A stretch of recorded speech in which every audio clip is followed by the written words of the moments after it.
Saturday. 3 out of 4 of the last Saturdays have had the coldest air so far this season. And according to my thermometer, we've got 47 degrees on the outside this morning. Coldest first 40s since last May, about 11th or 12th. And those clouds are the outer band of post-tropical storm Fiona. Came ashore with the equivalent of a Category 1 hurricane in eastern Nova Scotia, Cape Breton, early this morning. Didn't look anything like a hurricane on a satellite representation, but certainly had the power of a hurricane. As a matter of fact, 931 millibars set a record for the lowest pressure of a landfalling storms in Canada.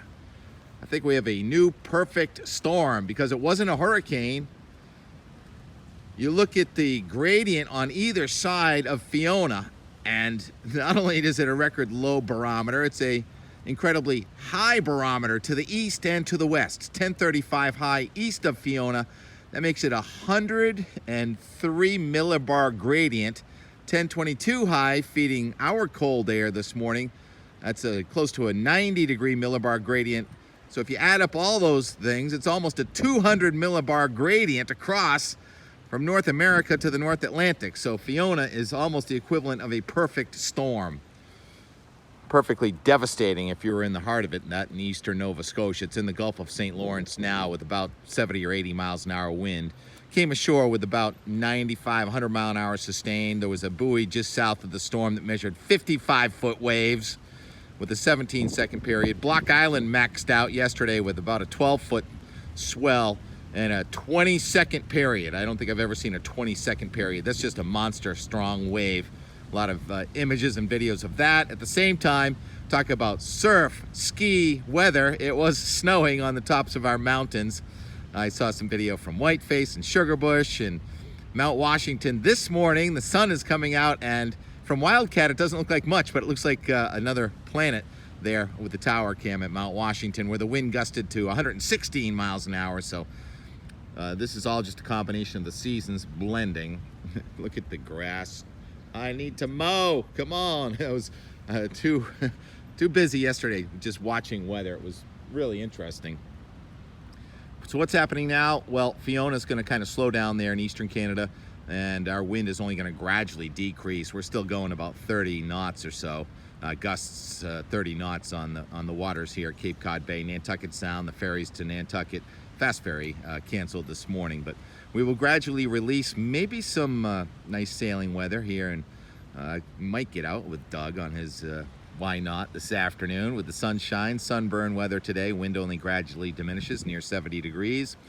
And then tomorrow, watching a warm front for a Sunday. Looks like clouds are coming in. It'll be less windy from the southwest, only briefly though. It's going to pick up from the southwest in the afternoon tomorrow with a chance of showers. And then cold front on Monday will generate a couple more showers. And then let's go to the tropics. 4 named systems post-tropical Fiona. Gaston pulling a fast one, moving to the west out there in the eastern Atlantic.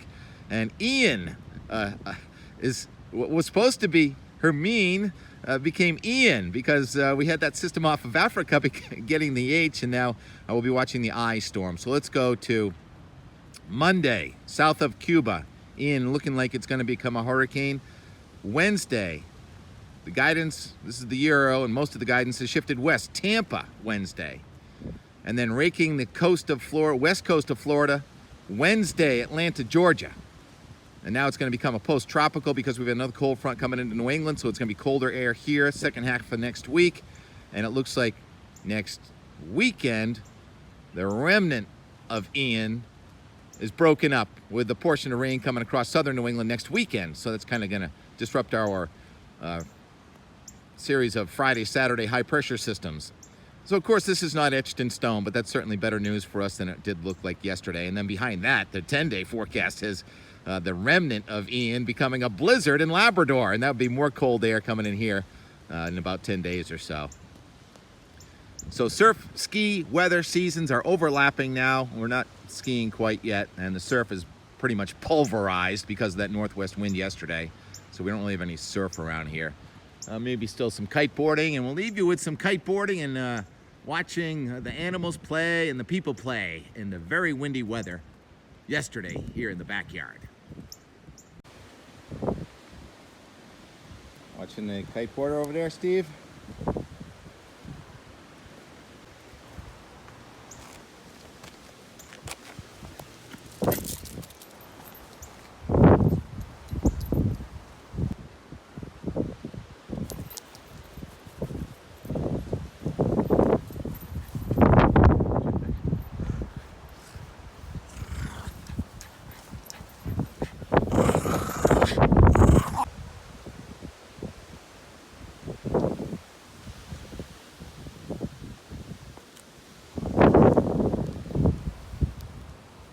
See, all his hair grew back.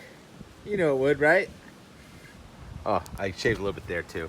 Your extreme surfers are on the coast of Rhode Island today, and your extreme kiteboarders are on the Moore River with, I don't know, 20 to 30 mile an hour sustained.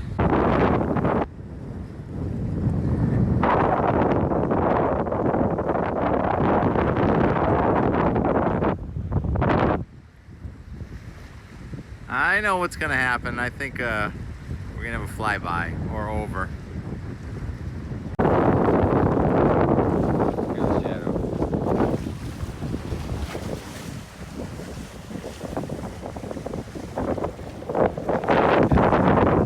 Just pop over that one. Sorry, I stopped rolling. Missed it. You have to do it again. Steve went down to the beach without a note from his teacher. Come on, Steve. Good boy. Why don't you just poke around in there? You'll find something fun.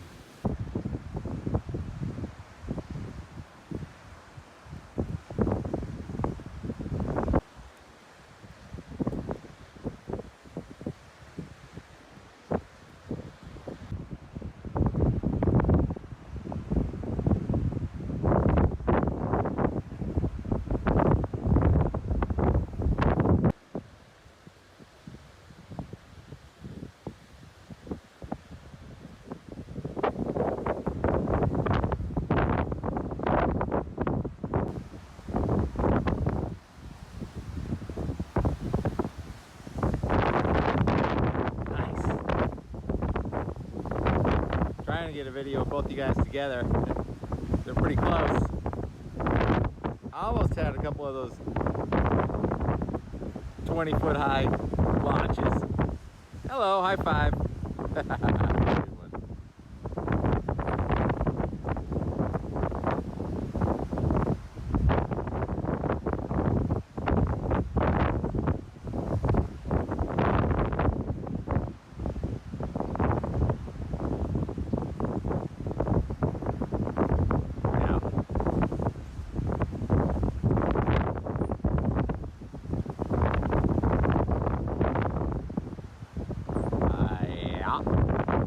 There you go. It's kind of far away, but best I can do with an iPhone.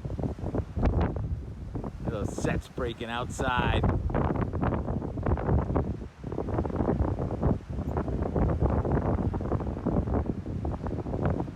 Guys, make it look easy. Thanks for the show. 112. Not long enough.